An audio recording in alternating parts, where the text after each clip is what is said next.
Hello' everyone, কি খবৰ? সকলোৱে ভালে আছেনে? আজি বতৰটো যিহেতু ডাৱৰীয়া, বৰষুণ দিছে আৰু আমি ঠাণ্ডা বতৰত কি খাওঁ কি নাখাওঁ লাগিছে ন। তাৰ বাবে আমি আজি পকৰি বনাইছোঁ। মই কেনেকৈ পকৰি বনাওঁ দেখাই আছোঁ, চাওকচোন। এয়া ৰিফাইন গৰম হৈ আছে, কেৰাহী উঠাই থোৱা আছে, এতিয়া বনাই দি আছোঁ, চাই থাকিব দেই। আপোনালোকৰ মন যায় নেকি মোৰ নিচিনা ঠাণ্ডা বতৰত বৰষুণ দিলে মানে কি খাওঁ কি নাখাওঁ লাগে? মোৰ যে একদম বৰষুণ দি থাকিলে মানে কি খাওঁ কি নাখাওঁ তেনেকুৱা লাগে। সেইকাৰণে বোলো আজি পকৰিকে বনাওঁচোন, পকৰি বনাই খাওঁ, চাওকচোন কেনেকৈ বনাইছোঁ। পকৰি এতিয়া কাটি বনাই থৈ গ'ল, নাখালোঁ। এইটো দেখোন, এয়া চাব।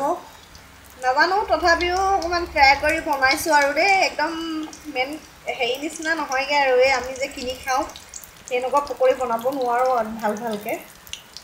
এয়া ঘৰত খোৱা নৰ্মেল পকৰিটো